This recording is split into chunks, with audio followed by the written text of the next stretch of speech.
In our neck of the woods, sports is tradition. Sports is passion. Sports is family. Sports is fun. Welcome to our house. This is Southeast Sports Plus Live with Simone Eli and Gerhard Mathangani. Yeah, he's doing good.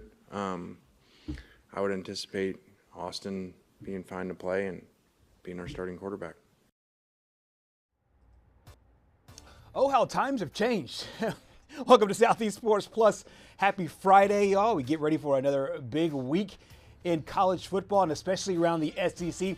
Lots of great SEC matchups, a few non-conference games as well. I'm Gerhard Mathangani, joined by Patrick Walsh. Simone Eli will join us in a little bit. First off, Patrick, this is a great day as we preview yet another big slate of games. But unlike last week, I feel like this week we have a lot more really impactful SEC games as we head to a really important week here in conference play. Yeah, I mean, we've got a great slate on our hands this weekend. We're slowly getting towards strictly SEC play. I know as we get down the stretch, there will be the occasional out-of-conference game. But, you know, I was looking at the schedule moving forward, and it's starting to shrink when you put it under the SEC category, which means everyone's going to start playing each other, and that's when things really get fun. No question about it. Let's go back to what we just talked about a second ago with Lane Kiffin and his quarterback going into this matchup. Of course, everybody knows by now that Austin Simmons injured himself, and then he could have played but did not play in the second half.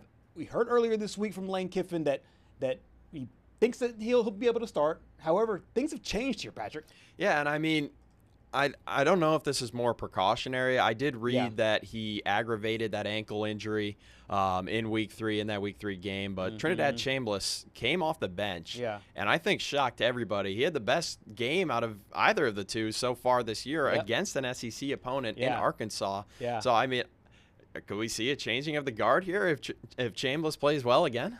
Honestly, and this might be, you know, just overreacting here, but I think we do that on the show. I know. I think at the beginning of the week, and I'm not saying that Lane Kiffin was lying, but I think that there might have been some gamesmanship, knowing that, hey, they have a really, really tough game against LSU coming up. They have a really tough SEC stretch. Hey, let's say, we could put in our backup quarterback. Let's put in Trinidad. He's got the best first name of all the quarterbacks in the SEC, by the way. Let's put Trinidad in the football game and let him, you know, ball out again. He obviously had a great game against Arkansas, and then can he have another great game against Tulane, and then kind of basically just hold the boat, like help us save water or help us save this, you know, this boat for one more week before we get into SEC play, and really make Tulane have to prepare for both guys, prepare for both Trinidad as well as Austin. Yeah, and I think we've seen the gamesmanship so far earlier this week. Another guy that we'll get to in a minute, Lenora Sellers, he was questionable for most of the week. Shane Beamer doing a little bit of gamesmanship there. You know, we have this strict practice policy that we have in place, and if anybody follows, if you're Joe Burrow or anybody else, if you don't practice, you're not playing. But we'll get into that more in a little bit. But, you know, I really do think this is a bit interesting for Ole Miss because you can have that, like, 1-2 punch between Austin Simmons and Trinidad Chambliss. And, honestly, it's a good problem to have because, as I've mentioned on the show before, it's kind of like the Tom Brady days back up at Michigan with Drew Henson. It's just like, okay, if you have one guy that plays well. Say, for example, an injury happens, or he just doesn't play well. I mean, another situation I could see is like the whole Tua and Jalen. Jalen, And you mentioned with Brady, because Brady got to start because Bledsoe got injured. And Bledsoe had just signed in like $100 million contract, one of the first $100 million contracts in the NFL. Brady comes in, and the rest is history. There's an old saying that don't get Wally pipped, like where you know, obviously, like Wally Pipp is he was the starter, and then next thing you know, number one, he's not the starter, and then he has his job taken, and he never comes back in ever again. I don't think that's the case with Austin Simmons going into this week, but I do think that we have an interesting situation with quarterbacks because people who are good developers of quarterbacks, when we talked about a lot of different guys that are, you know, great developer of quarterbacks, guys. And it doesn't surprise me a bit that Trinidad was able to play right then and there, right there on Saturday. And I do think that you roll the dice again Yeah. with Tulane on deck. I know Tulane's got a really good defense. They got a really strong defense. South Alabama found that out, and a few others found that out as well. But I think you have to like what you saw on Saturday heading into this week's matchup. Yeah, and I mean, when you think of good quarterback developing coaches in the SEC, you can't look past Lane Kiffin. You definitely can't look past Josh Heupel because, as everyone's seen, what Joey Aguilar has been able to do in there. I just think that it's like riding the hot hand with goalies. Yeah. That's what I'll compare it to in the NHL is like if a guy's got like back-to-back shutouts or is shut out for like 100 minutes, you don't go to the other guy just because he's better. You ride the guy that's on fire right now because who knows, maybe the time off for Austin Simmons has kind of got him out of sorts a little bit. We'll see what happens when he comes back. But I think Ole Miss is in good hands with Trinidad Chambliss, especially after beating a tough Arkansas team. Arkansas is no joke anymore. Yeah, absolutely.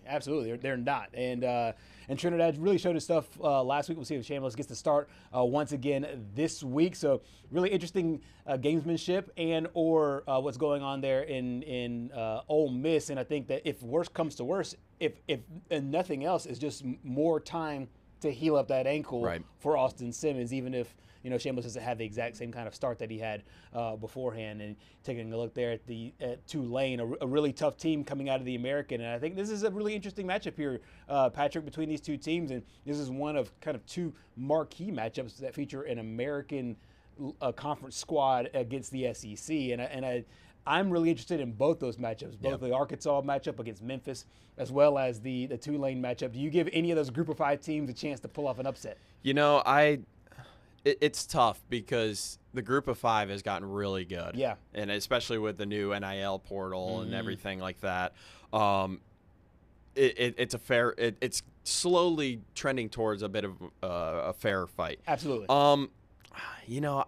If I were to give one team the advantage, I would say Tulane because Jake Retzlaff almost led BYU to the college football playoff last year. They kind of dwindled down the stretch. They lost that close game against Iowa State that really kept them out. But, just having a guy that has played against Power 4 caliber. Yeah. I mean, it goes a long way. And what was that our guy Mike said the other day?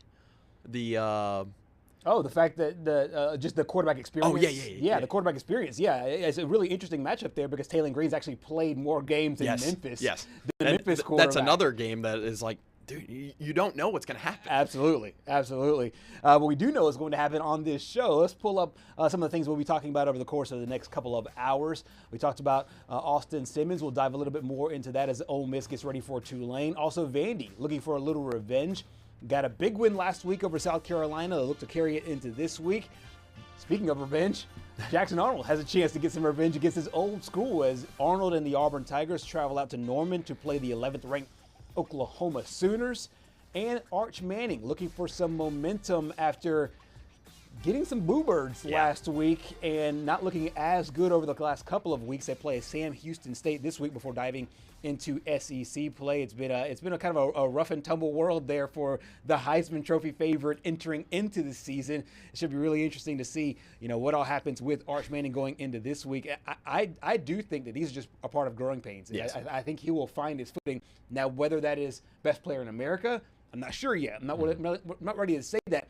But I'm also not ready to do what some of these other pundits have done and just completely write him off altogether as, hey, he's just not good. Right, and honestly, we'll dive into this in the second hour of our show today, but all of the preseason Heisman favorites at quarterback have not been playing well this year. I mean, you look at Arch Manning, he hasn't been playing well. Cade Klubnik over at Clemson, he hasn't been playing well.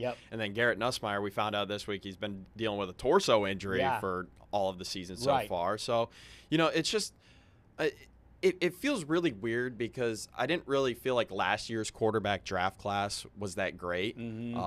Surprisingly, I honestly think Jackson Dart might be the best. I think he'll be better than Cam Ward. But, you don't really want to see it go 2 years in a row where it's like, okay, who's a star quarterback that the NFL can look at? Exactly. Of course, football is a game of attrition, so you have to keep these guys healthy. But and you mentioned a few quarterbacks that are a little bit banged up going into this week. Another guy that missed last week was Lenore Sellers out of South Carolina. We got a chance to talk to Mariah Ross out of Spartanburg this past week about just what the overall vibe is over there. If they really like Luke Doty going into this week, or if they'll try to play Lenora Sellers. What's the latest that you've heard from the Ole Miss, from the South Carolina signal caller, and just what some of the plans are going into this week?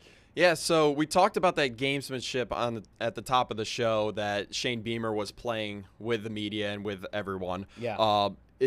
He has been updated to probable. Yep. He was originally listed as questionable on the original injury report. Now he's listed as probable. So we expect him to be good to go against Missouri. But, I look at that game, and that's also an interesting game because South Carolina is kind of on the decline right now. Yep. They aren't the hot hand, and then Missouri, 40 points in each of their first 3 games. They're riding high. So, it'll be interesting. But Lenora Sellers, as long as he could stay healthy, and I mean, you could say this about anybody, but he's one of the most dynamic players in this whole conference. Absolutely, and he's a true dual threat quarterback. He can, really, really run. We saw that last year. Yep. He could throw the football as well, and he kind of gives them that threat to where, hey, you have to be able to, you have to play him wisely. Right. But that's when he's on the field. Of course, last week he left the field. They only scored 7 points, got blown out. So I think the defense is challenged this week after giving up 31. I think the offense is challenged this week as well, whether it is Sellers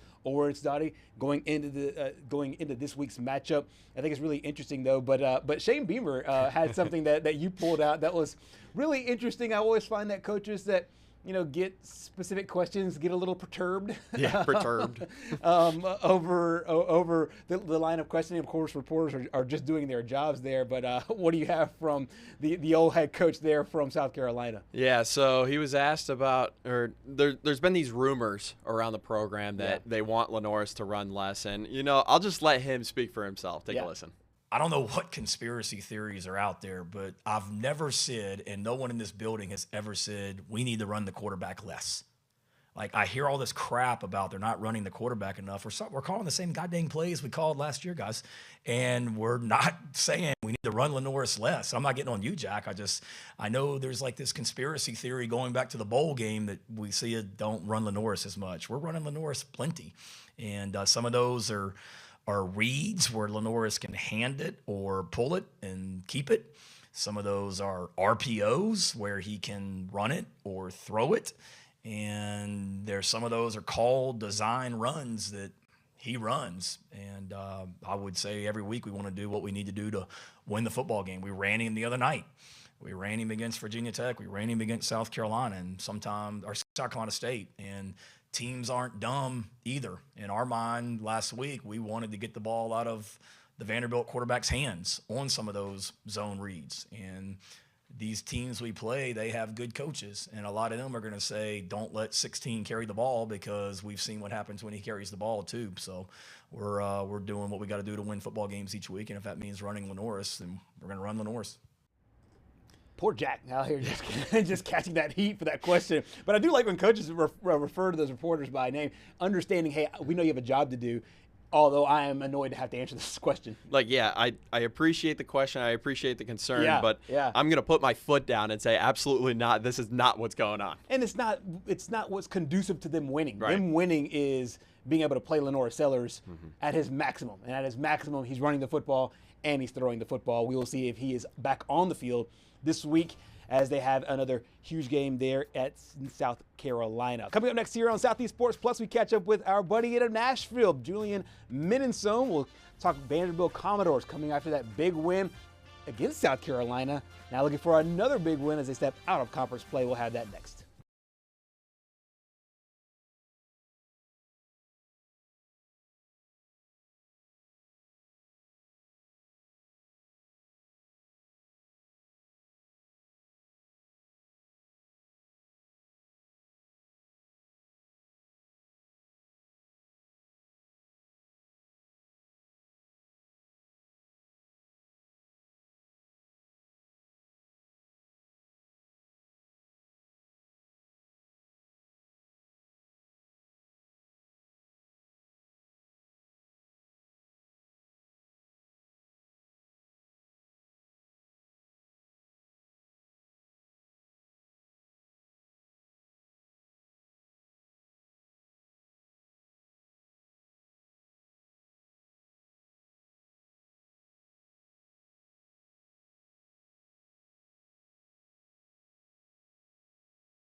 And welcome back to Southeast Sports Plus. Another big week on hand around the SEC. Gerhard, Mathangani, Patrick Walsh with you.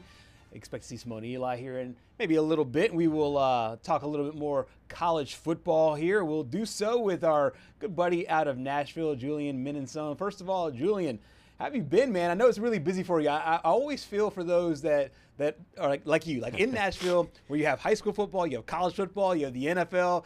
Once those all merge, once you get into the season, you kind of have a routine. But at the very beginning, I'm sure it's just like, juggling bowling balls and bowling pins and fire sticks and everything else. How's it been?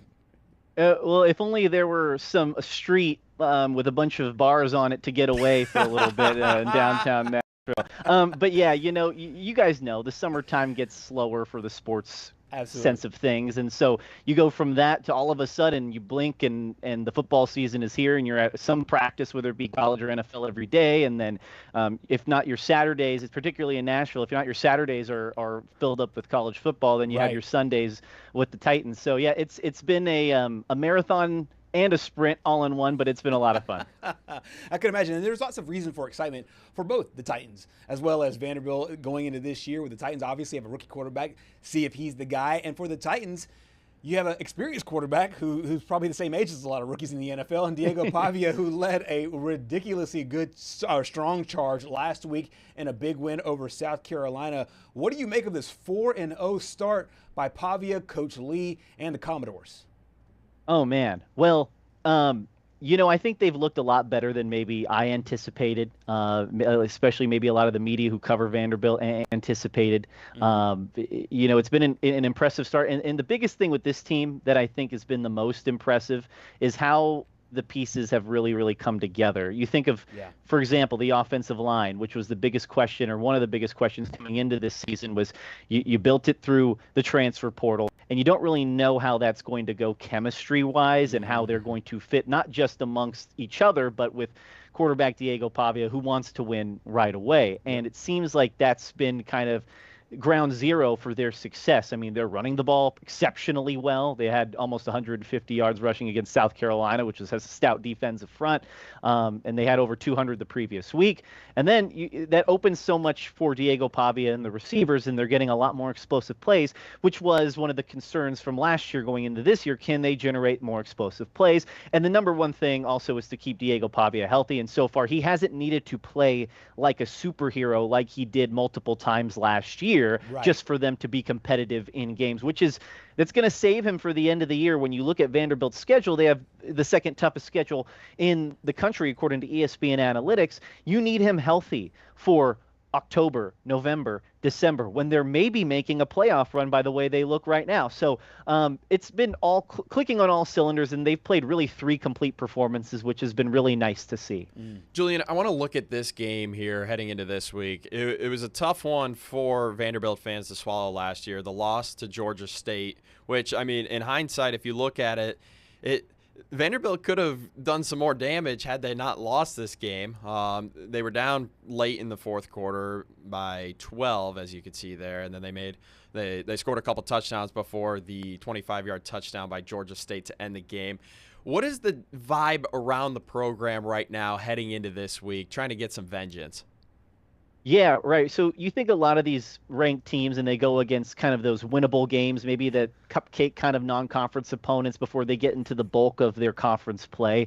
And a lot of the attitude for those teams would be, you know what, let's just get out of it healthy. Let's maybe work out some kinks against the live opponent, and let's dominate, get some rest, and get into the rest of our conference schedule. But for Vanderbilt, they're very much looking for, like you said, Patrick, revenge. I mean, that was not a good taste in their mouth leaving that game against Georgia State last year. You think of a guy like Ted Hurst, who you had on that graphic scoring the game-winning touchdown. He gashed him for over 120 receiving yards and 2 TDs in that game. That can't happen here. And you're thinking about a team that's not going to let up. Vanderbilt, they are not going to go into this game and overlooking Georgia State like maybe they did last year. One of the big things Clark Lee has said was the preparation maybe wasn't as good last year heading into this game. Maybe they were a little lackadaisical in preparing and overlooking and taking an opponent for granted. This Vanderbilt team, through the first 3 games at least, hasn't shown me that they are going to do that again this year. Best case scenario for the Commodores is they take care of business early on, similar to what they did against Charleston Southern to open open the season,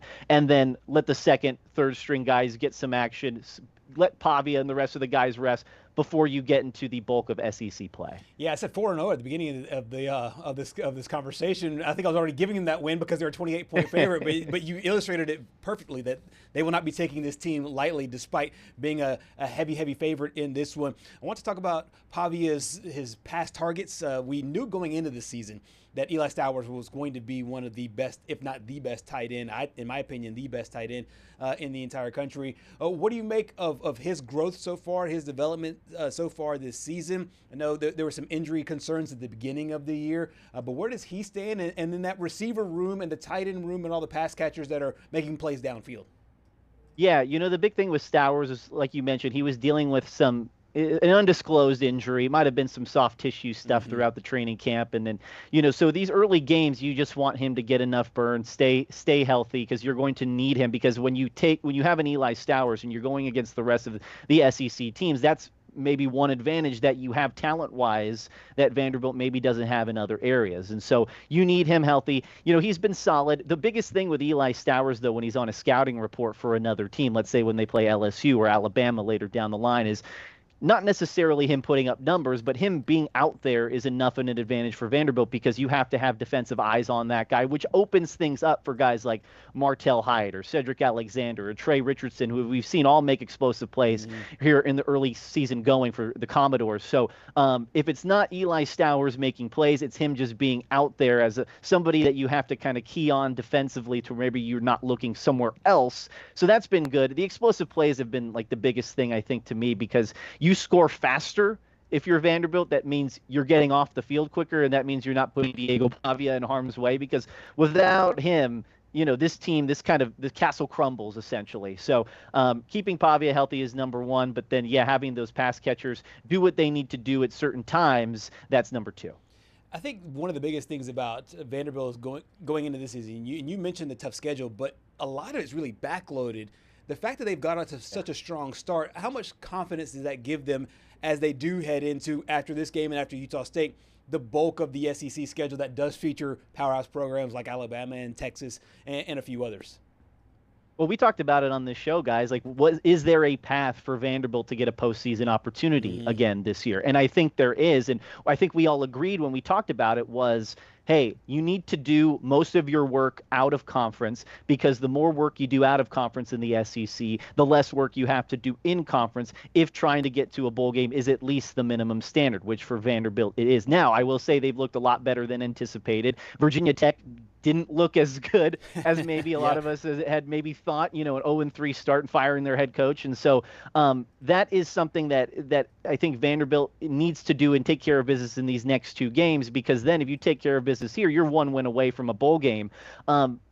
We laughed at the start of the year, and I know I called Vanderbilt the hunters instead of, or the hunted instead of the hunters now. Right. But you're looking at the way they're playing, and it's not far-fetched to think that against maybe some of those Big Four teams like LSU, Bama, Tennessee, and Texas, the Big Four on their schedule, that, hey, if they go 3-1 or 2-2 against those teams, and then you beat the other teams maybe that you're supposed to beat, you're looking at an even better bowl game than just, hey, we're happy to be here. You're maybe even flirting with the idea of potentially being a playoff team down the line. Now, I know that's kind of putting the cart before the horse here. There's a lot of work to be done, but the way they've looked, it's not so far-fetched sitting there at number 20 in the poll.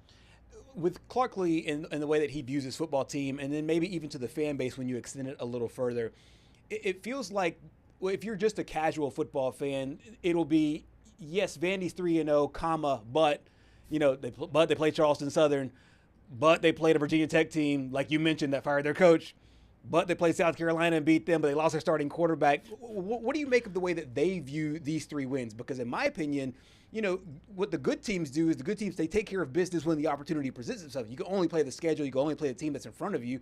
And in my opinion, yes, people who might be shrugging them off, they might be proven right at the end of the year. But at this point, it seems to me that Clark Lee and company are doing exactly what they're supposed to be doing. Is that the same viewpoint that Coach Lee has and the fan base there has? Well, gee, I'm glad you asked that question. So full disclosure, I am an AP voter. This is the first time I did see that. I did see. Yeah. So I'm an AP voter. First time I'm doing it. I will say it is an imperfect system. personally, I don't know if I'll get in trouble by saying this, but I don't think we should rank teams until week 4, because then we kind of see who's good and who's not, right? Yeah, I understand that. So, however, I will say the most hate I've received from any fan base about my poll is from the Vanderbilt fans. Wow. And I don't know if it's because they feel like I owe them something being here in the Nashville market. Yeah. That would be me being biased altogether, and we're not allowed to do that, as I'm sure you guys know. Now, I do want them to win because it's more fun to cover a team when they win, obviously. For But sure. the mail that I've gotten is, why aren't you ranking these teams higher? Why aren't you ranking this Commodores team higher? They're playing better ball than half the teams that you're ranking ahead of these guys. Mm-hmm. And my answer to that would be this. You beat Charleston Southern, which you should have done. As we've seen now, you beat Virginia Tech, which you should have done given the way the Hokies have looked. And then you beat a South Carolina team that was without Lenora Sellers. Now, it is an impressive win.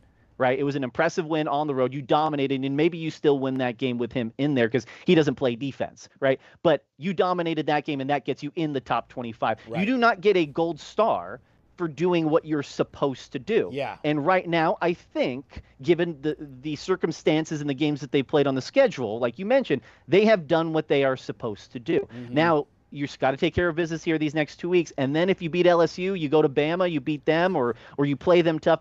Then let's talk about you being in the top 15, flirting with the top 10. But as of right now, I think they're justly ranked. I actually had them lower in my poll than the actual official poll that came out. I had them at 23, and they were in 20. Just because, and this goes back to I think we should wait till week 4 because when you're a team like Vanderbilt, you do have to put in extra work just when you start behind the 8 ball just to get in the poll, as opposed to maybe a team like look at Notre Dame. I didn't have them in my top 25, but they ended up 24th, and they're 0-2. I couldn't justify it, but you're 0-2 and you still drop and you're still in the top 25. You know what I mean? So I think Vanderbilt's done what they are supposed to do, and if they continue to take care of business, the poll will speak for itself as everything else plays out across the country. It's a very sober approach. I really, really love it, and I'm with you. I do think from an evaluation standpoint, I think we should wait till 3-4 weeks into the season. But of course, the polls and the preseason polls, they're just fun. It's like, we'll get a chance to talk about these teams and whatnot. And so it's really interesting. But and I like that insight. We'll continue to get your insights on the way that you vote as the season goes deeper and these games mean more and more. I had one last question for you before we let you go. It's an off the field question. It's Diego Pavia, and there might not be a bigger celebrity quarterback right now in all of college football. His name was this guy, man. I know this guy. He was all mentioned in celebrity gossip this week and celebrity talk this week because he got thrown in there with the comedian Theo Vaughn, and he said something about Tate McRae and wanting to go on a double date and his mom. What do you make of what's going on there? Because Nashville has kind of become almost a celebrity town. It's akin, in my opinion, not obviously the same as LA, who you're very familiar with, or New York, but it's its own. Austin and Nashville have this own little flavor of like a hotbed of celebrities, and it feels like he's gone right into it. What do you make of this whole Tate McRae, Theo Vaughn, Diego Pavia? The floor is yours. All I'm saying is, man, I hope it happens for the guy because that would be a good get on his part. Yeah. I mean, that would be awesome. And to have a guy like Theo Vaughn, who actually records his podcast in Nashville, he actually goes to the same haircut place that I go to here in Nashville. And they say he's a funny guy. He's obviously Nashville through and through. And if you've seen his stuff, he's a pretty funny dude. But yeah, if that happens for Diego Pavia, awesome. I asked Diego at SEC Media Days jokingly, I was like, do you even have to pay for a meal in Nashville anymore? And he gave me the PR answer. It was like, I don't know what my NIL situation is when it comes to that, but it's been fun. So if Tate McRae does accept that date, right, it's going to be free of charge. Diego could go anywhere, and they'll take care of him. So that may be enticing for Tate to do it. If this is a call to action for that right now, because that would be crazy if that got to work. The powers that be of social media and influencing, huh? I know. I have a niece who's 15 years old, and she loves her some Taylor Swift, and she loves her some Tate McRae, and this could be like the college version of what Travis and my and Taylor fiance's one of her favorite Tate artists. McRae is? Yeah. I wasn't very familiar with her music until my niece brought her along, but you certainly have a whole bunch of interesting stuff to cover, both on the field and off the field as well. Julian, we always appreciate your time. Thank you so much for joining us. Yeah, thanks, guys. Anytime. Absolutely. Julian Minnesone had no idea. He goes to the same haircut place as Theo Vaughn. Man, that's a flex right there. Rubbing shoulders with celebrities. I love it. I love it. And like you mentioned, he's got a few watering holes that he can go to alleviate all the busyness of life there for him. Thank you so much for him. We'll also come on the other side of this break and talk about that huge game as the Auburn Tigers get ready to go to Normal. We'll catch up with our buddy Jack Patterson coming up next.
Welcome back to Southeast Sports Plus. There are a handful of really, really intriguing football games this weekend, Patrick Walsh. And I think probably the biggest one on the slate has to be the Auburn-Oklahoma game for several different reasons. Number one, both these teams are in the top 25, but also two, Norman, we saw that was an incredible environment just a couple of weeks ago against Michigan. Now Auburn comes to town. Yeah, and then number three, Jackson Arnold returns to Norman for the first time as a visitor. So, all the script writers were doing overtime. They were working overtime getting this game on the schedule. Absolutely. We'll dive more into this game with our good buddy Jack Patterson. And Jack he's a jack of many trades, no pun intended, because last week we brought him on because Tennessee and Georgia played the biggest game, but he sits right there on the line. Auburn had a huge matchup, or Georgia had a huge matchup last week. Auburn this week, he's got it all there. You see all the helmets and all the figurines. Number one, I know it's a really busy time of year. In other words, it's normal for us. Yeah. we stay busy down here when it's football season, but no, we're doing good. It's a Friday night. We got a great slate of high school football, and of course, a great slate of college football coming up as well. No question about it. Let's dive into that Auburn matchup with Oklahoma this week. Several storylines. We just teed a couple up. As you take a look at this game from the outset, from a big picture standpoint, as these two teams match up, Auburn making their first ever trip over to the Sooner State. What are your overall thoughts about this one and just the way that Auburn needs to play on Saturday? I think this is the first big test, okay? Because, yeah, you had the Baylor game. That was a test, don't get me wrong. But at the same time, your first big SEC test on the road, not just for the team, but for Jackson Arnold. And then you add on the fact that you're playing against your former team. There's, as you guys have been saying, the storylines write themselves, okay? But, it's a big test, Can Jackson Arnold get the passing game going? We've seen them be able to run the ball with reckless abandon all season long, so I'm not worried about the running attack, but I'm intrigued to see, can they pass the ball, okay? If they can pass the ball, I think it's going to shape up real well for Auburn, and then it'll be a test for the Auburn defense as well. John Mateer's been playing fantastic for the Sooners so far this year, so it's going to be a test for the Auburn defense as well. They've looked really good, okay? They haven't had many slip-ups so far this year, but, when you're going on the road to a SEC school, it just kind of hits different. Yeah. Okay, so let's see what this defense can do against an offense that's really rolling right now. Absolutely. You mentioned Jackson Arnold, and there's going to be so many storylines. That will be the talking point for Auburn going into this matchup. And if he has any media availability between now and game day or game time, that question will come up a million times. How do you think that he is approaching this week? And from a mindset standpoint and from an execution standpoint, knowing the guys on the other sideline, the coaches on the other sideline, the fans on the other sideline as he goes back into Norman? The one thing I've noticed from Jackson Arnold so far this year, that he's kind of been calm and cool, okay? Yep. There hasn't been a lot of panic. There hasn't been a lot of, urgent, I guess anxiousness, for a lack of a better term. Okay, he's been, even when he's been under pressure, he hasn't, done a lot of crazy things. Now he's probably taken more sacks than he should have at the beginning of the season so far, but he's been calm and cool, and especially when things did get pressure, the pressure did build up. I look back to the back end of that Baylor game when the game was still in doubt, but Auburn was able to put things away and come away with a 2-touchdown win. So this is going to be their biggest test since that game. Okay, and like I said, going back to a place where things just didn't work out, but for him and the Sooners. Okay, and I saw an interview from Coach Venables earlier this week where he said, hey, we wish him the best, and and they hope they're glad to see him do well, but they just don't want him to do well this week. That's all. Yeah, no question. Speaking of quarterbacks on the other side of the field, is probably through a few games this season, maybe you can make an argument, the best quarterback in the SEC right now in John Mateer. How do you think that he will attack this DJ Durkin defense and what Auburn has been able to do so far this year? There was a lot of hype about Ben Arbuckle and John Mateer and what they were bringing from Washington State. Could it work in the SEC? It looks like they've passed every test so far. What do you expect to see on Saturday as they attack the Auburn defense? Yeah, so far so good for the Oklahoma offense, all right? John Mateer has been fantastic, and you're even starting to hear whispers about Heisman candidacy for him. Yep. So he's been fantastic for the Sooners so far this year. But, one thing I will say about DJ Durkin's defense for Auburn is they have been able to adapt, okay? And they're going to make Mateer have to play, okay? He's going to have to bring his A game. He's going to have to be on point, okay? There's not going to be many opportunities where they're going to make mistakes, okay? Auburn's been very good, especially at shutting down the run, so I don't think that Oklahoma is going to be able to use the run. They're going to have to use the pass in order to beat Auburn. And if Auburn has a weakness on the defense, I would say it's the pass game, but it's not a tremendous weakness. Right. Okay? So, it's one of those things where I have confidence in DJ Durkin to come up with a scheme that's going to be able to, slow that Oklahoma offense down. It's going to, just like how we've said, it's going to be a big challenge for Jackson Arnold. It's probably going to be the biggest challenge the Auburn offense has seen all year. Likewise, this is probably going to be the biggest challenge that the Oklahoma offense has seen all year as well. No question. We got a chance to hear from Auburn head coach Hugh Freeze. He's been asked a lot about these quarterbacks, about both of them, about John Mateer and Jackson Arnold. Here's what he had to say about Arnold's return to Oklahoma. Well, the good thing is I've had personal experience with that. I've had to go back in a place where that I enjoyed coaching and won some games, and had to go back in there and take another team in and play, and That whole week, it was a challenge for me not to think about some of that. I know the same will be true for Jackson, but he's very mature, and he does not. He doesn't give any credit to any noise or talk. I mean, he's a pro. We all understand that, people might cheer for him, boo him, whatever it is. But I think he's mentally strong and is more about preparing. And my advice to him is, man, just keep the focus on our team. And that was my advice to myself. It's not about you. It's not about me. It's about our team preparing to go in to play. I don't know what they're ranked now, but I think they're a top 10 team. So that's where the focus needs to be, and all the rest will subside at some point, and it will be about what we did on the field. I think Coach putting a solid perspective on that, going back to his time when he was a coach, going back into his old territory when he was the coach at Liberty, going back to Ole Miss, and just how you're balancing the emotions. And I think he's kind of a good guru, so to speak, in Jackson Arnold's ear. For Auburn going on the road, I'm really interested in this from your perspective, Jack, because last year we saw Auburn start the season with 5 straight home games, and they didn't play very well, and Oklahoma's one of those losses.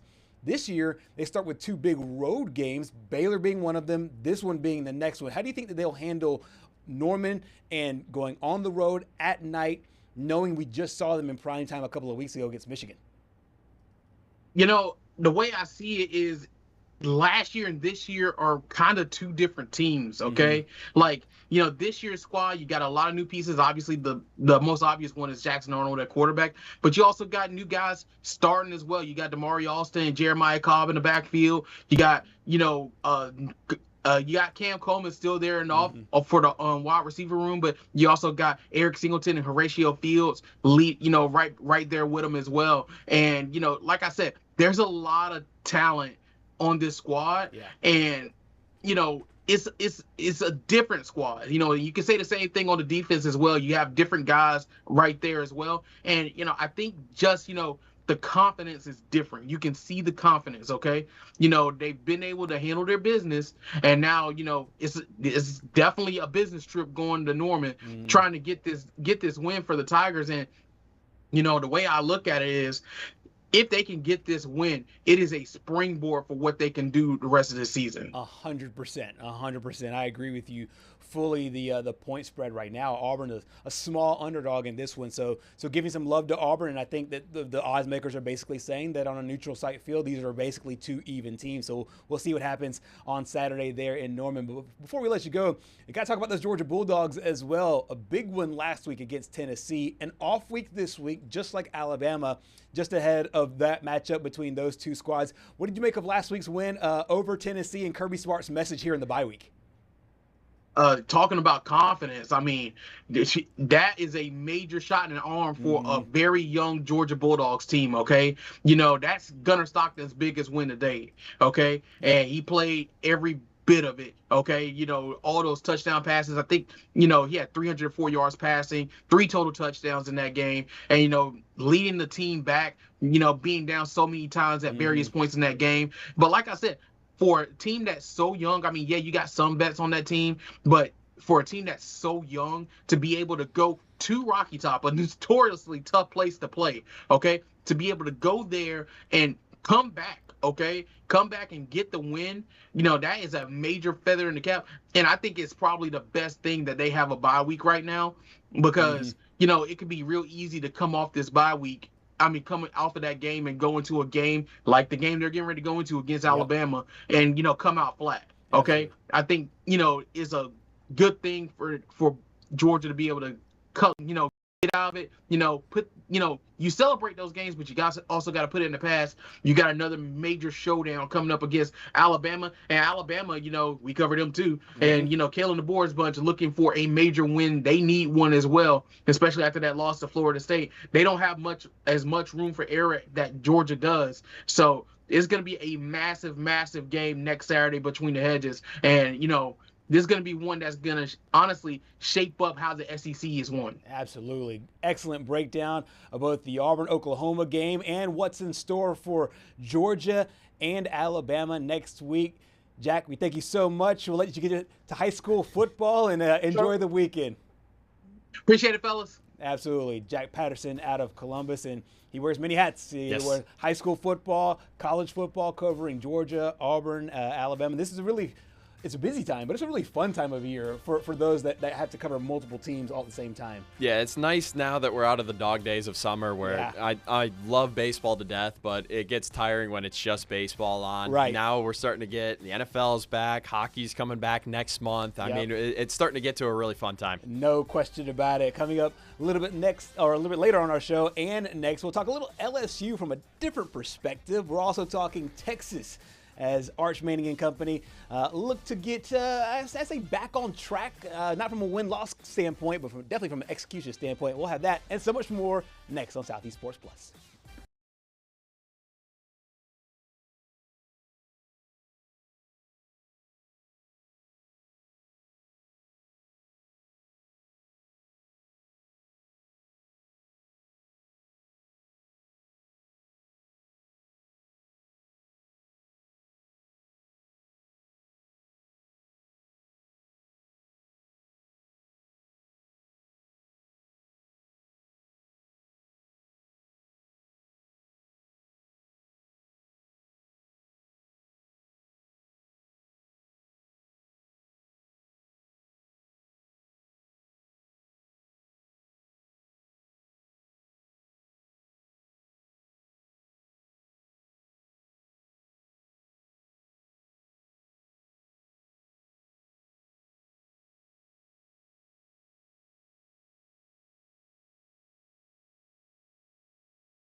Welcome back to Southeast Sports Plus. Here we talk a lot about what goes on the field, on the court, on the diamond, in the world of sports, especially as it relates to the SEC. We also like to talk a little bit off the field when it comes to fans and everything else that makes the SEC so great. We saw Wild Bill Wood last week. They had a great package on one of the super fans from LSU. He's back this week.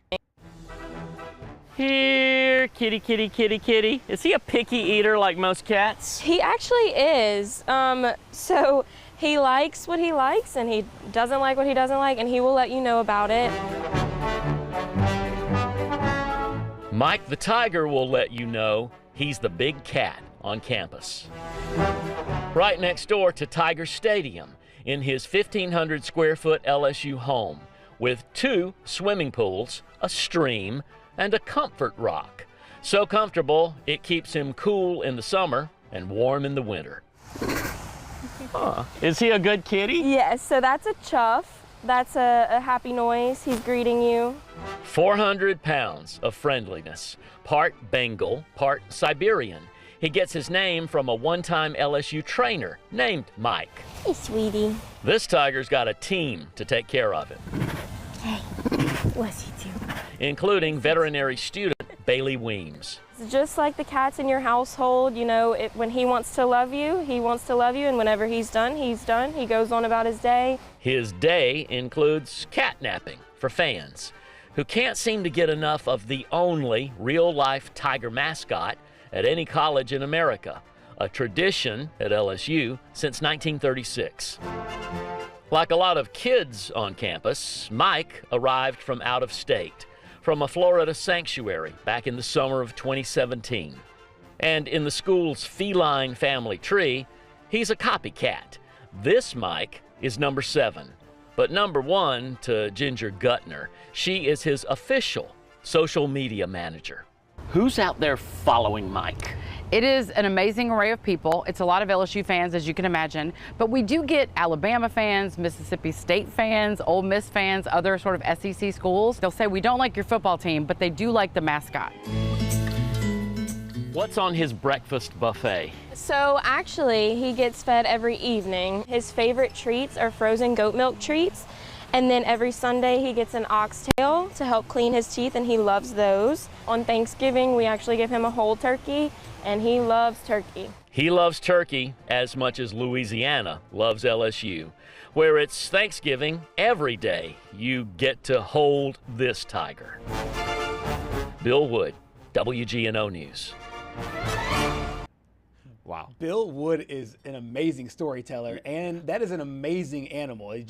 It's majestic. It's huge. But like I said, it's a tradition that dates back almost generations. Man, I think about live mascots in college sports, and it's so cool to see actual animals. I mean, you've got Bevo over in Texas, Ugga over in Georgia. I mean, it's a really cool experience. And I think that what makes it even more special is the fact that you see how much care and how much love that they get. You know, this Mike the Tiger number 7 came from a Florida sanctuary, and he's treated almost like royalty. You know, he's got his own social media advisor, he's got his own caretakers. That's what I think is really special, because it connects not only an animal to a university, but it connects all fans together, as you heard, the people that follow Mike the Tiger. Yeah, I mean, I was shocked to hear that he does have such a following like that, but you know, I haven't been to the zoo in a while. You know, this might spark another trip for me. No question. And during this break, I actually might go follow Mike the Tiger there on social media. Coming up in hour number 2, we're talking the Texas Longhorns and several other big games in the SEC. Stay with us.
Outbound transmission? Affirmative. Crew ready? Check. Signal lock? Check. Downstream stations online? Linked and locked. Let's light this candle. Flame on. In 3, 2, roll show open. In our neck of the woods, sports is tradition. Sports is passion. Sports is family. Sports is fun. Welcome to our house. This is Southeast Sports Plus Live with Simone and Gerhard Mathangani. Welcome into hour number 2 of Southeast Sports Plus. Now, this is a Southeast Sports show. Talk a lot about the SEC, but we could talk about the ACC almost mirroring what the SEC is doing. The ACC right now is eyeing a new conference schedule. Of course, all these talks are coming on the back end of what the College Football Playoff Committee has said as far as the way that they will put the teams into the bracket. Now, allows teams to schedule tougher, have more intriguing matchups. We've already seen the SEC say that they're going to a 9-game conference schedule with another Power 4 opponent. So fans will get some great games. 10 teams or 10 games in conference will be against Power 4 opponents, including the 9 games in conference and 1 outside of the conference. The ACC is debating the same thing, except they're going 2 different routes. Right. One route right now, which neither have been determined, one route mirrors exactly what the SEC is doing. 9-game conference schedule with 1 Power 4 opponent, or an 8-2 model where you have 8 conference games, where you stick to 8 conference games with 2 Power 4 conference opponents here.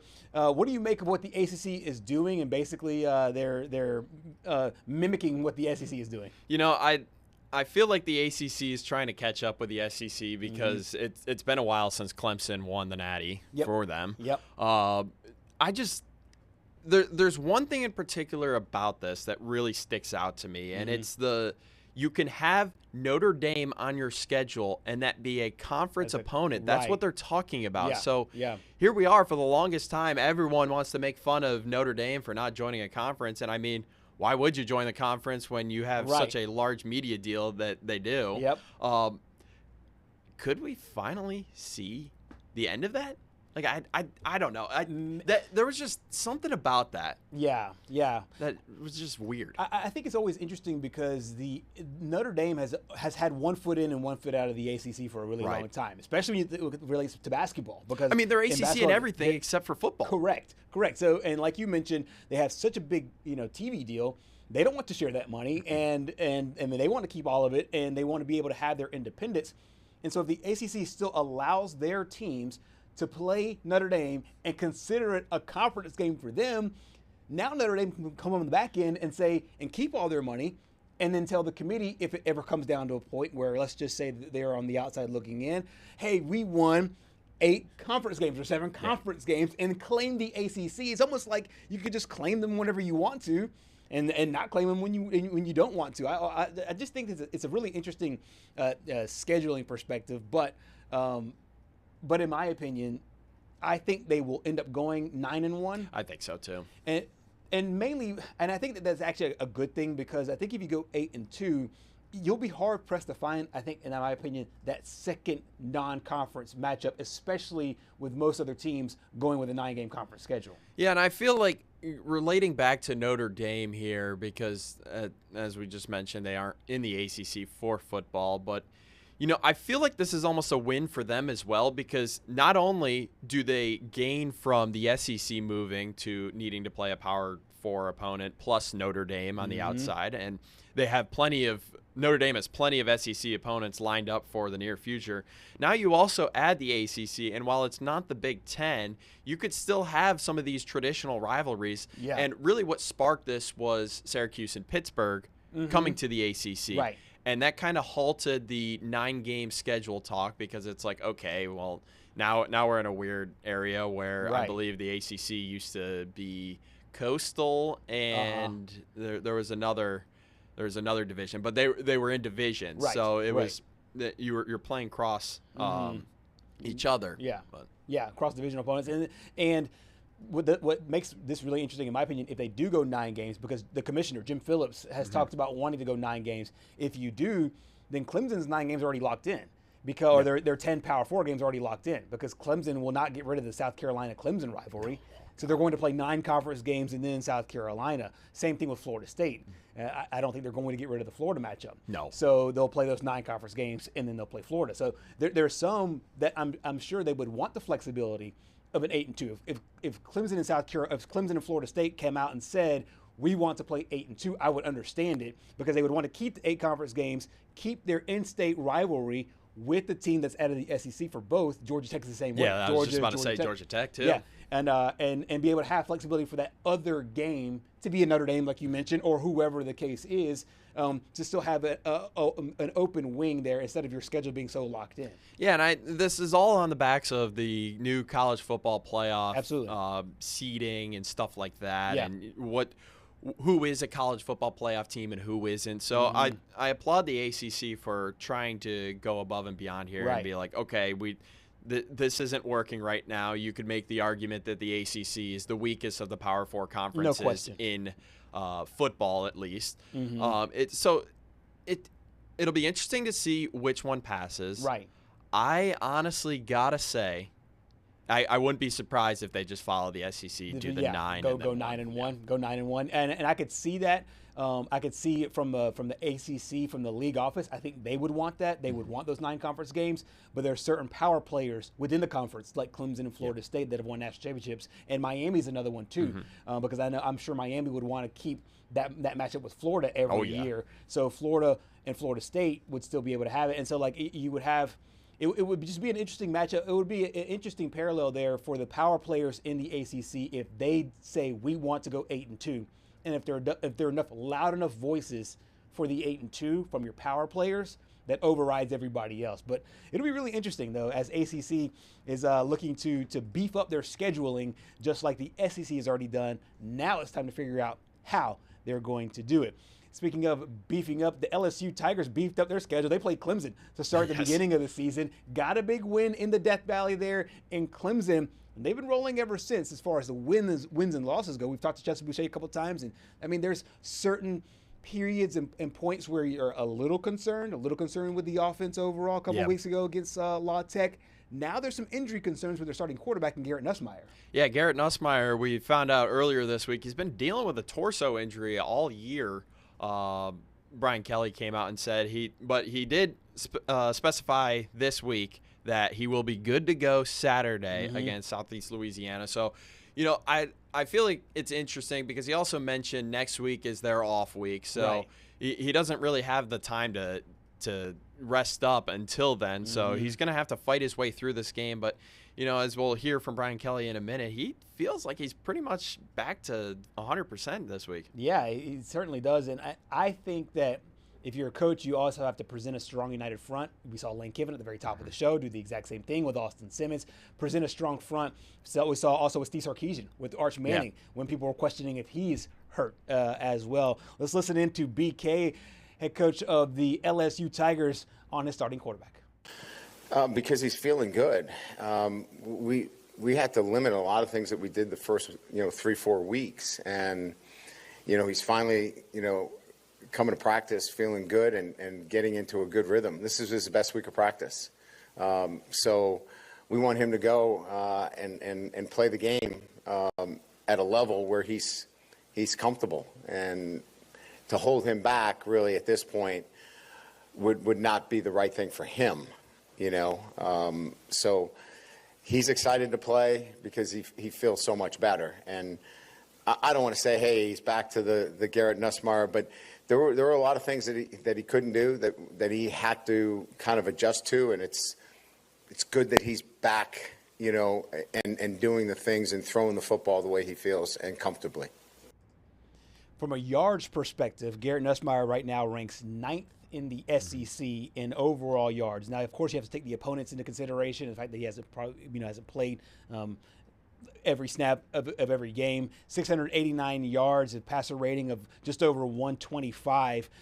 We talked about it with Jack a moment ago that, John Mateer and Joey Aguilar, who you've been high on. You were high on Mateer at the beginning of the season. That looks like a spot-on call. Joey Aguilar, we talked about him with Sam Rothman and us here. They've been the top 2 quarterbacks so far this year.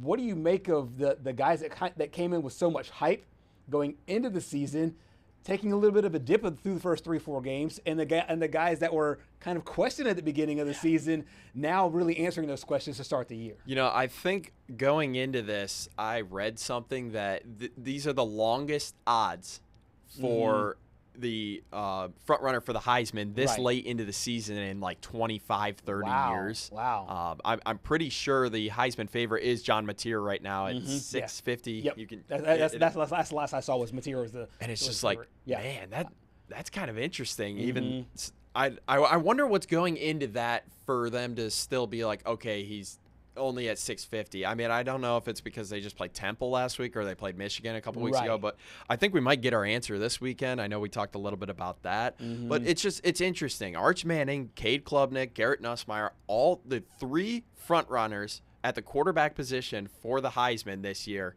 they haven't been playing like Heisman contenders. They certainly have not, and they've had their platforms, they've had their opportunities and chances to do so, and they just haven't yet. Yeah. Do you think that this is just a momentary thing? Because in my opinion, the season is still very, very young, and there's still a lot of moments for the guys that were the favorites to come up and get those what they call Heisman moments. And you mentioned John Mateer this week. He can make a big statement playing against Auburn.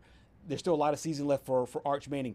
Do you see the way that we stand right now as the way that it will end? Will it be this growing trend, or do you expect the guys that we saw at the beginning of the season, Cade Klubnik involved in that as well as Garrett Nussmeier, do you see them returning to form where we saw them at the top of the Heisman odds? The only one I truly see returning to form is Garrett Nussmeier. Okay, Cade no Arch. No, yeah. I would have felt a little bit more confident had Arch shown some progression against UTEP. The fact that he's still struggling, I mean, I think he completed 11 passes against UTEP, and I know they've got Sam Houston, the end of their 3-game homestand there to round it out, but maybe if he performs well this weekend, I could see Arch kind of getting back into it, but it's felt like he didn't live up to the pressure in week 1, and that's kind of stuck with him ever since. Yeah. And he hasn't been able to shake it off, which is really interesting coming from a Manning. I mean, you look at Peyton, you look at Eli.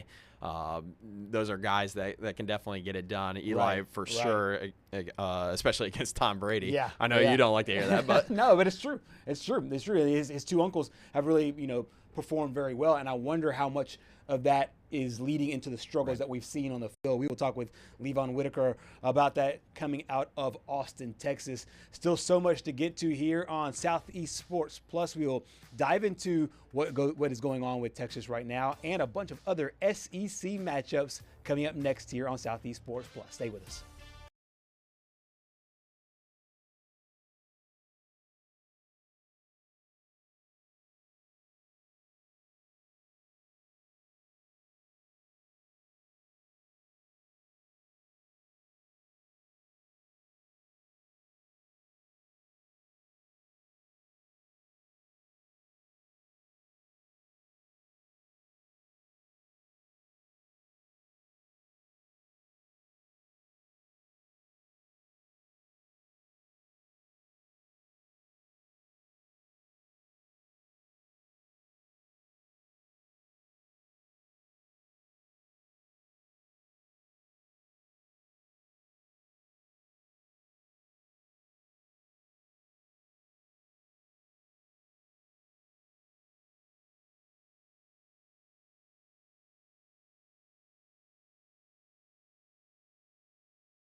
Welcome back to Southeast Sports Plus here on a Friday, getting ready for another huge slate of games in college football. And there's a lot of us that will cover high school football tonight, us included, and covering players that will end up playing in the SEC. There's a lot of players here along the Gulf Coast. There's a lot of players around the Georgia area where we talked to Jack Patterson earlier, also up in the Nashville area where Julian Minnesone was, as well as the Knoxville area as well. Memphis, we got a chance to catch up with so many of our Next Star Nation reporters, sports directors, sports anchors across the SEC, looking for another big night of football. High school football today and college football coming up on Saturday. And I'll tell you what here, Patrick, this has been a really interesting time as we dive deeper into these SEC matchups, but even some of the games that are not in the SEC as well, as far as SEC teams playing out of the league. I like the ones that dip their toe in the league and then they step out of the league for a little bit just to kind of get a refresher. Yeah, I mean, we look at Memphis taking on Arkansas, right. and then Tulane taking on Ole Miss. I felt like that was interesting because obviously Ole Miss and Arkansas just played each other, and now they both go and play an American team. But, you know, we're going to talk here with Levon Whitaker in a second about another team that, you know, they're really trying to look like they can get back on track here. Yeah, the Texas Longhorns walked into this 2025 season as the #1 team in the nation with the Heisman Trophy favorite at quarterback in Arch Manning.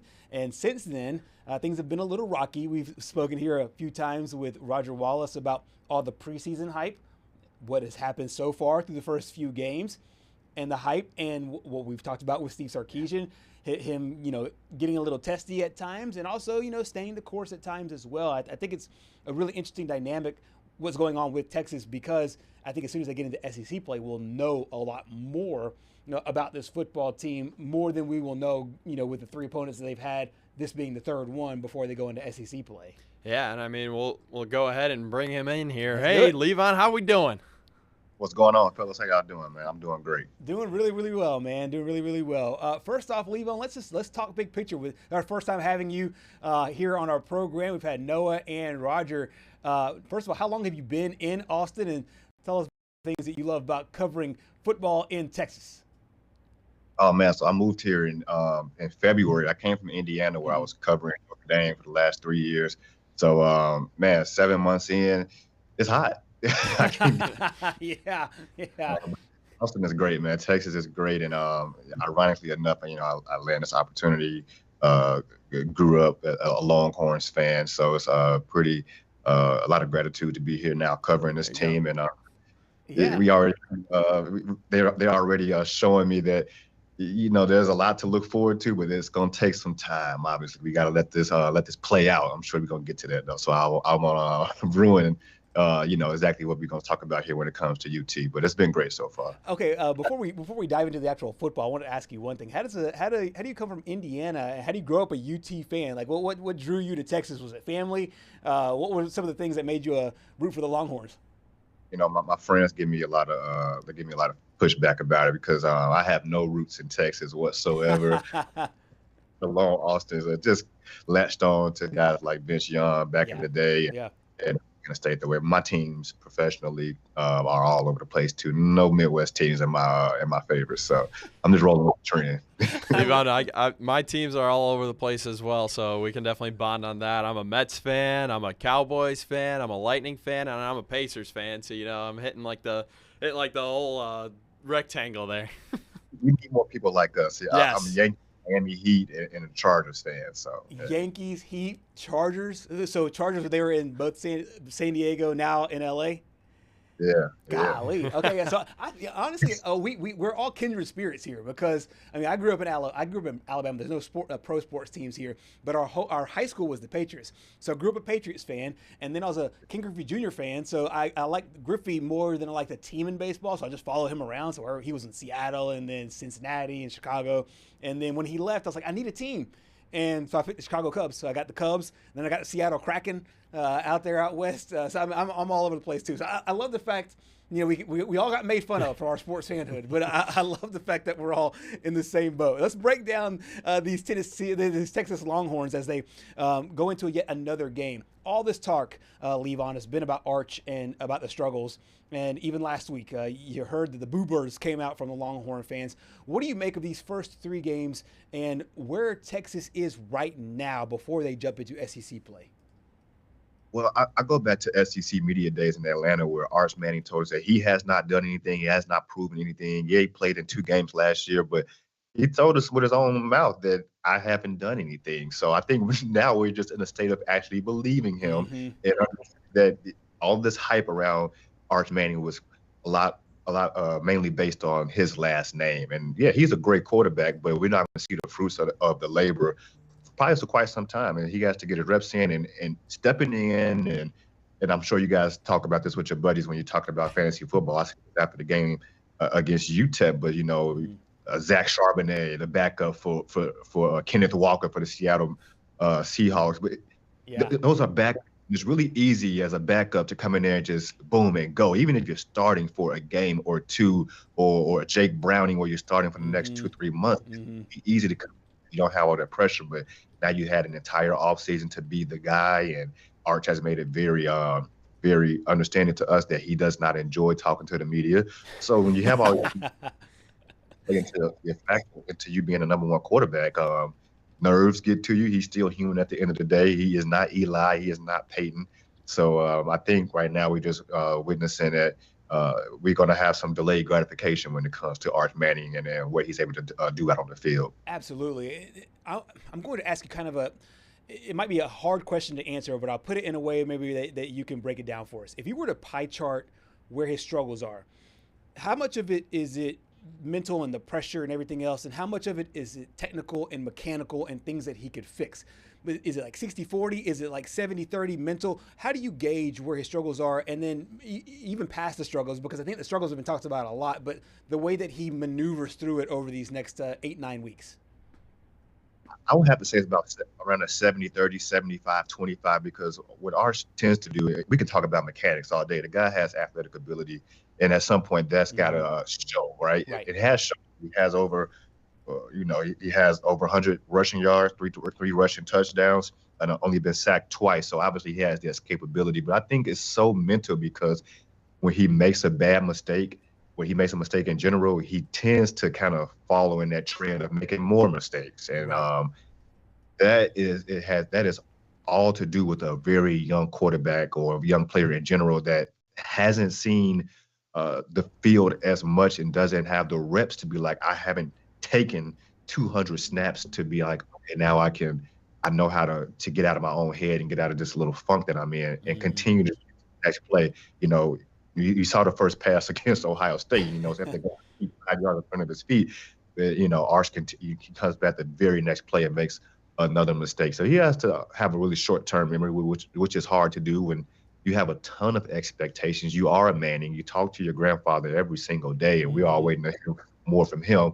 He told us that Arch was going to come out for the draft. We know that's probably not happening now, at least not in his favor. Right. At least in his favor. So I think I think there was a lot of overreaction because of the expectations of Arch. But you go back to his high school. I mean, the kid, he played in a very poor class. It was as far as talent goes. And here you are at the University of Texas, and you're now in the SEC, their second year, and people are headhunting for the Longhorns. So right, absolutely.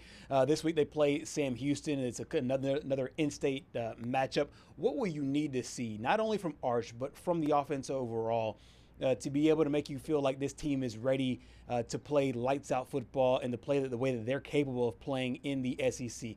Obviously, the score will be one thing, and the odds makers are saying that this thing is going to be a blowout. But what do you need to see from an execution standpoint, not only from the quarterback, from everybody else, to be able to feel good about entering SEC play? Everything starts at the line of scrimmage, man. Yeah. More than I want to see Arch, I want to see the running backs get into the end zone. I don't think any of them have scored to this point in the season through 3 games. James Simon had to step up last week. When C.J. Baxter went down. You're still without Trey Wisner. And so you got these younger guys who are going to have to step up. And I really want to see them this offensive linemen. I want to see them lay some guys out. You know, I asked Trevor Gooseby earlier in this week, I'm sorry. Like, hey, man, what's the chemistry like? What's the energy like on that offensive line? Because you can tell that there's some youth there. You do not have a Kelvin Banks. You don't have Cam Williams. Like, these guys are young, and they don't have a ton of experience playing together. I think when Arch kind of seized his offensive lineman, laying guys out, putting guys on their butts, and his running backs, you know, taking it 30, 40 yards up the field, you'll start to see the pass game open up. Because right now, the defenses that they are facing, they're not honest. They're like, hey, we're just gonna load the box up and bring all this pressure on Arch or some of these different formations, disguise it as what it's something that it's not, and we're going to force him to be uncomfortable. And right now, he's making a lot of uncomfortable mistakes. But you can see those running backs have success, 30, 40 carries throughout the game, and then see them punch it in for like 3 touchdowns, maybe 200 yards. Like, you really have to see that ground attack, especially before you get into SEC play, because when you get into Florida, you're not able to punch the rock on the ground with your running backs, and you're just going to rely on Arch Manning.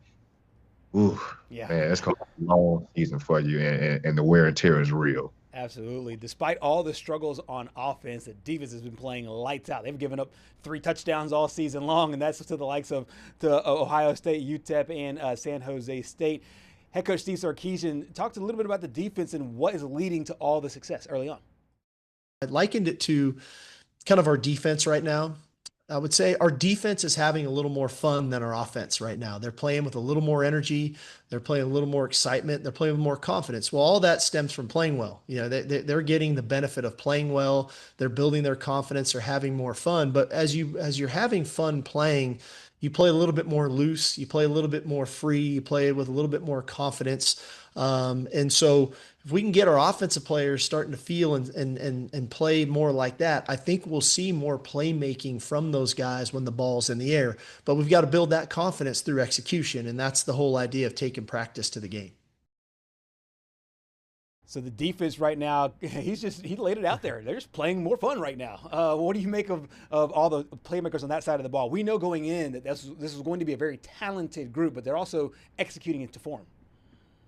Yeah, I mean, you look back to that game against Ohio State where they gave up 2 touchdowns. I mean, for Arch Manning to have as bad as a game as he did, and for them to only lose by 7, only give up 2 touchdowns, man, that is saying a lot about this defense. I think they are having fun, and typically you see defense more ahead in the game this early in the season. They're a little bit better than the offense, and typically any program that you're looking at, you typically see the defense ahead of the offense. So.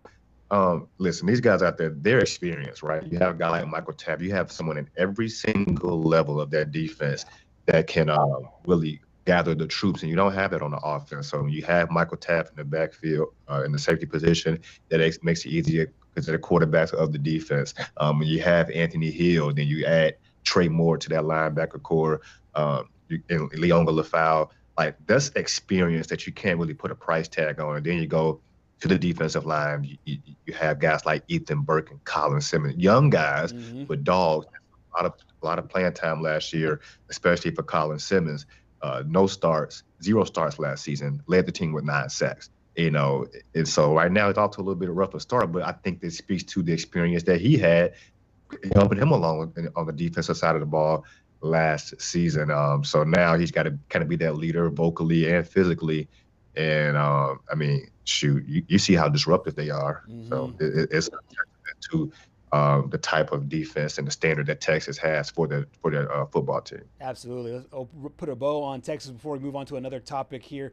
How big are these matchups with these programs over the last couple of weeks with both UTEP and with Sam Houston? How big is that for the state of Texas and just the way that they galvanize around football? We've seen that here at Auburn playing South Alabama. We saw South Florida play Florida. A lot of intrastate matchups. South Carolina State played South Carolina. How big is that for the state of Florida, or for the state of Texas, and being able to have those the fan bases that maybe you root for both UTEP and the Longhorns, and you root for Sam Houston and some of the other ones? How big is that going into this week for the local Texans out there?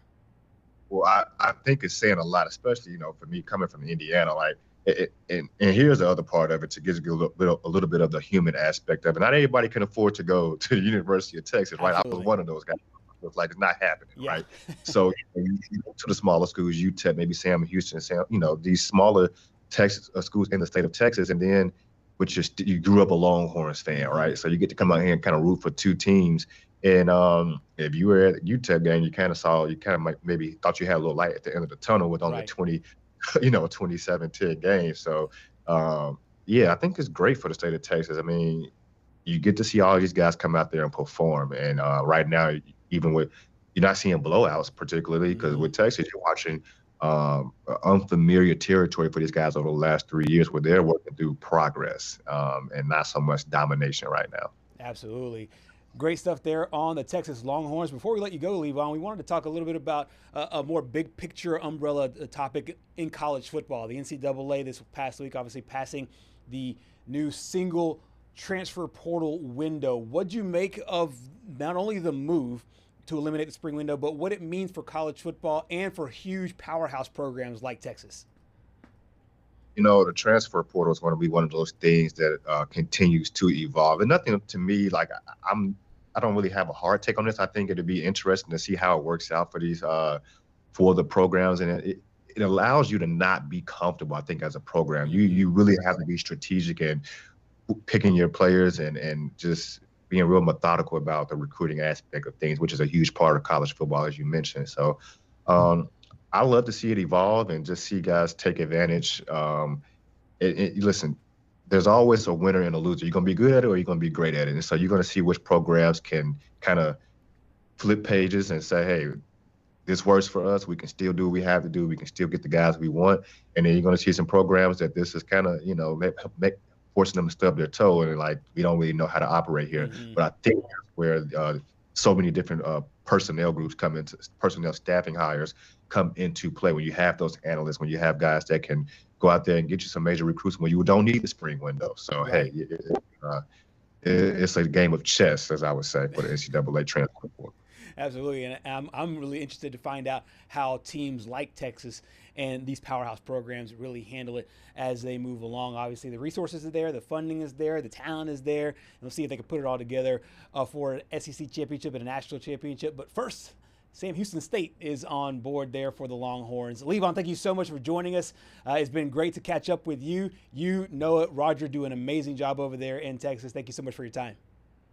Hey, thanks, you guys. I appreciate the invite. I look forward to having more conversations in the future. We do the very same. Levon Whitaker out of Austin, Texas. And it's a great sports team over there. Oh, yeah. And that's a really fun place to be. And I like Levon because he's kind of like us. Like I said, kindred spirits, because he's got a lot of different fan bases everywhere. Man, the amount of times I've gotten flack for that. Just I know. not being one area, like coming from New York. Oh, you couldn't have just been a New York everything guy? No. It makes it more fun. Yeah, exactly. You get to claim different regions of the country and different franchises there as well. Levon Whitaker joining us from Austin, Texas, previewing that big matchup with Texas before they go into SEC play. Coming up next here on Southeast Sports Plus, we will talk about a team that is going into SEC play this week as another big one here for both the Auburn Tigers as well as Oklahoma. We'll also dive into some teams that some questions going into the upcoming week with the Florida Gators and several others. Stay with us.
Welcome back to Southeast Sports Plus. We've had a great array of guests here today on this Friday. Julian Minnesone, Jack Patterson, and we just heard from Levon Whitaker about Texas and some of their struggles and some of Arch Manning's struggles, and also got a chance to talk some big picture topics like the single transfer portal window. Now, this has been something that has been praised widely here, Patrick, Yes. but there's some corners that don't really like it.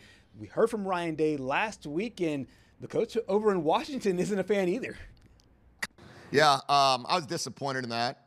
I agreed with Coach Day, and really almost every one of the Big Ten head coaches all felt that January was not the right time. And I still believe that.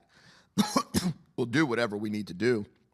But the idea of having a January 2 portal when last year our football season ended December 31st. We were not a playoff team, but our season still ended December 31st. You have to start deciding whether you're going to negotiate with players the whole month of December when you're trying to prepare your team. You have to decide at what point in your season are you going to talk about contracts. You're going to have to decide about, how much real NIL are players getting versus revenue share, and you've had to speed up the timeline there.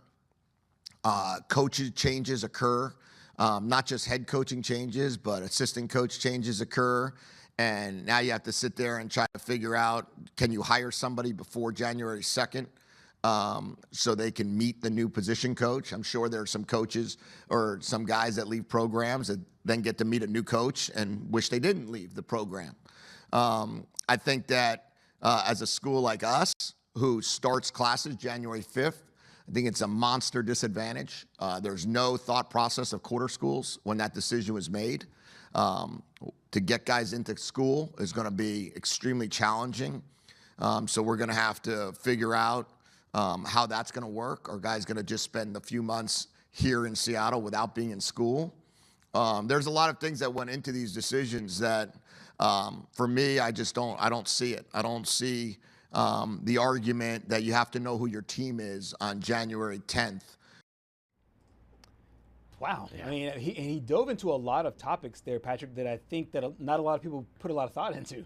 Talking about classes and the coaching. Not that he swayed my opinion, but he did make me think of things that I hadn't thought of before. Yeah, I mean, there's just so many hats to juggle for a head coach, going into that time period. And obviously, we don't know when that single portal window is going to be yet. That's going to be decided in October. Right. But, just looking at it, it really is tough because you also look at it and you don't know. Say, for example, and I know this probably isn't the case in Washington's example, but say, for example, you're going into the college football playoff and your star quarterback or your number one at a position gets hurt and your number 2 or 3 is in the portal. Who are you going to go to? Who do you go to? Yeah, that's an interesting question. And these hypotheticals are the ones that the NCAA, they need to put into place whenever they do set the marker for it. So now we do know that it's a single transfer portal. We know that's not changing, but the details of that, they can change with, just like what you said, those hypothetical situations, but then also what Jed Fish was saying, some of the more tangible things that you see year to year when school starts negotiating contracts and everything else that goes along with football right now. So much to answer over the next few years, and they will seemingly have an answer about some of the specifics coming up next month is what we heard from the NCAA committee. We will switch gears now and talk a little bit more of the actual football games being on the play. There's a really interesting one going on in the state of Florida. It's one part of the Florida State Championship is Miami and the Gators, and this is a really interesting one because Miami just whooped up on a team that Florida lost to in the Swamp, and that's in South Florida. What do you make of this matchup? The guy on your screen right now, Carson Beck, he's got plenty of experience against he does. the Gators, as you can see here. He faced them twice while he was at Georgia. Those 3 interceptions all came in the game last year. That was part of a 3-game stretch where he had, I believe it was 8 interceptions in 3 games. So, that was definitely something that plagued him last year. But, this is a guy that has kind of had to reinvent himself. He had Tommy John in the offseason. That's right. Georgia kind of gave him the boot, and then what does he do? He goes down to Miami, one of Florida's rivals, who he grew up in Florida. So what is he going to do? Maybe get his third straight win? We'll see. Yeah, we'll see. Maybe. Right now, Miami going into this matchup, maybe I'll pull up the odds screen over here and see it. 8.5 point 8.5, underdog, which lets me know that at least Vegas thinks that Florida might not be as bad as everybody's painting them out to be. I mean, if you look at Florida's game against LSU, they actually had more yards than LSU did that game as well. So I think if you're looking into power rankings, don't look at the number that is in front of their name. You look at the power rankings. Miami and Florida aren't that far apart, and we know from a talent perspective they're not that far apart either. The Miami Hurricanes quarterback, as you mentioned, Carson Beck, has faced the Georgia Bulldogs quarterback, faced the Florida Gators a couple of times. They got a chance to hear from him this week. I was actually committed to Florida my freshman year of high school for baseball, not football. So that was always kind of the plan of what I kind of wanted to do when I was younger, obviously, is go there and, play football and baseball. And obviously, as you get older, things change. And, but yeah, they were in my top 3 or 4 schools in consideration when it, came to making a decision coming out of high school. In the Georgia-Florida game, whenever we would win, obviously we're playing in Jacksonville, but our tradition after the game would always be to go jump up in the stands, like with all the Georgia fans. So I think in those games and those wins that we got, that's got to be, some of my favorite memories is, going up and jumping up in the stands with all my teammates at Georgia. It's kind of an interesting, really, background there. He was going to go to Florida to go play baseball, which is interesting because baseball at Florida has been one of the powerhouse, programs in the country. So and he was good enough to play at one powerhouse program, Georgia football, and good enough to play another powerhouse program in Florida baseball. Yeah, you look at the MLB right now, Florida pretty much dominates all the star players. You look at Pete Alonso, I believe Harrison Bader is also a former Florida guy. He's been doing pretty well for the Phillies right now. But I want to go back to Beck real quick. This is his 3rd time playing Florida. And as we've mentioned, his time over at Georgia, and he mentioned, he said, some of my favorite memories are just jumping up in the stands and celebrating with my former teammates and the Georgia crowd. But, I truly expect Carson Beck to kind of establish himself in this game and be like, hey, here's the old me. Here's the before last year with all the interceptions me. Yeah, it's really interesting because he's played Florida, and when he takes the field against Florida on Saturday, he'll have played in kind of the 2 marquee matchups because, obviously think about Florida State, but like the Florida-Georgia game is the world's largest outdoor cocktail party, and then Florida-Miami has always been a nice rivalry there in state, so he'll have a really unique perspective here. Speaking of unique, there's a really interesting roast, as I take it, of the Carson Beck will be going up against DJ Lagway, and he threw 5 interceptions. So one of my friends sent me this from the college football 26 game. Quarterback reads the defense, and there's DJ Lagway with a bunch of question marks. That might be. That's good. That's good. That performance might have gotten him pulled from that graphic, but going forward, I just saw that the other night. I was just laying in bed. I was like, man, this is one of the funniest things I've ever seen. But about that though, what do you make of DJ Lagway going into this game and some of the ways that he'll have to perform trying to bounce back from last week and then going into this week against Miami? I think he will bounce back. I'm pretty confident on that. This was just a one-off performance, 5 interceptions, that can really mess with your mentality heading into the rest of the season. But I feel good enough about Billy Napier, even though he is on the hot seat. I did say earlier in the week that he might get the boot this week. But his job is going to rely on how DJ Lagway plays this week, because I don't care how much that buyout is. I still think if Florida gets wrecked this week by Miami, he gone. And and we've already seen 2 coaches that have done so as well. So if you're trying to get ahead of the candidate pool, so to speak, this is a kind of game that you really have to show and prove. DJ Lagway 6 interceptions. Carson Beck, 7 touchdowns on the season. So a chance here for both quarterbacks to really prove something to the world at large and also to themselves and to their fan bases. Coming up next here on Southeast Sports Plus, make our best bets, we'll make some predictions, and we'll talk the gambling lines as it relates to the college football games this upcoming weekend. Stay with us.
Closing moments here on Southeast Sports Plus. It is a Friday. Patrick Walsh, Gerhard Mathangani joining you ahead of a big weekend in college football. Patrick Walsh, this is a lot of great games in and around the SEC. We'll take you rapid fire style around the league. These games are in chronological order coming up on Saturday, starting at 11 a.m. That game in Memphis.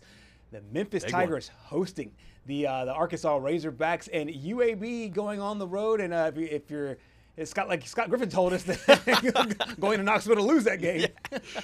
Moving right along here, Auburn taking on Oklahoma, arguably one of the biggest games of the week here in the SEC. And then Tulane taking on Ole Miss. That's going to be a very interesting game. Yep. I'll be interested to hear your opinions on that in a little bit. We will have that in just a moment. A little bit later on in the afternoon, Jeff Lebby and the Mississippi State Bulldogs will take on Northern Illinois, looking to stay hot on the season. And then beginning the night stretch of games, Missouri hosting South Carolina. More on that game in a moment. And then Florida taking on Miami. We'll see if DJ Lagway cannot throw 5 interceptions in a game. And then Georgia State will take on Vanderbilt. Vanderbilt looking for a little bit of revenge for last year. Absolutely. A couple of games in prime time featuring SEC teams hosting teams that are not in the league. Big favorites for both of them as number 3 LSU welcomes in SELA, the Southeast Louisiana Lions, and the Longhorns of Texas will host Sam Houston. So now those are the games that are in the SEC. A few games of note. Let's pick some college football games here against the spread here, Patrick. Yeah, here we go. So here are our 5 games to pick today. Let's start with number 22 Auburn taking on number 11 Oklahoma. 7.5-point favorites are the Sooners. Go. I've been back and forth on this one. However, I think Jackson Arnold gets his revenge in Norman. Auburn wins outright in a close game, late field goal to win it. You know, I love your confidence. I have more confidence in John Mateer. I don't believe that they cover. I still think they win by 3. Okay, that's interesting. That's fair. Okay, next up, the Ole Miss Rebels hosting Tulane. 12.5. That's pretty crazy. I see Tulane. I see Tulane plus 6 Okay, I see Tulane covering that game as well. I think Trinidad Chambliss, he's been good so far. I see Ole Miss winning it, Tulane covering the spread. And then Florida at number 4, Miami. Miami 9.5-point favorites. What do you think? This number is way too small for me. I think this is Vegas conning people into taking Florida. I am not taking the bait. Florida covers, but Miami wins late in a close game. Miami wins by 20. Wow. 20. Yes. Carson Beck. That means Billy Napier's gone. That means Yes. Billy Napier's gone in your opinion. Okay. Yeah, he's gone. Wow. All right, next up. Arkansas 7.5-point favorites at Memphis. Our good friend, we talked to Mike Sadie. He said that the Arkansas quarterback, Taylor Green, has played more games in Memphis than the Memphis quarterback has. I'm going with Arkansas big because of that. They get the revenge. They cover easily on the road. I like that one as well. Taylor Green, he's been playing well. Arkansas coming off that close game to Ole Miss. I feel like they're going to be rolling here. And then we'll wrap up here. South Carolina at number 23, Missouri. 9.5-point favorites is Missouri. This one is the hardest because I think with Lenore Sellers, he's probable right now. With Lenore Sellers playing, I like their chances, but that number seems spot on. About 10 points is where I would put it if he's not playing. So if he is playing, I like South Carolina to cover, but either way, I like Missouri to win the football game. So I do think that he will play. Yeah. I mean, he was listed as probable, but that doesn't mean you're going to get the Lenore Sellers. Right, and honestly, I think, as I mentioned earlier on the show, South Carolina, they've been like kind of stumbling right now. Missouri, under former Penn State quarterback Bo Pribula, has been on fire. 40 points in each of the first 3 games. That 9.5-point favorite, I like them winning by 15. What quarterback has the best weekend, in your opinion? Best weekend. That is going, oh, man. I think Jackson Arnold will be my pick. I think because I think he has the biggest win. I'll go right against you. I'll go John Mateer. Okay. He's gonna have the best weekend in my opinion. Head to head, might need a little side bet on this one going into that matchup. Ladies and gentlemen, thank you so much for joining us here on Southeast Sports Plus this week. It's been a great week. We will be back on Monday from 2 to 4 o'clock to wrap it all up and get ready for another big week in college sports. That's all for us. We'll see you on Monday.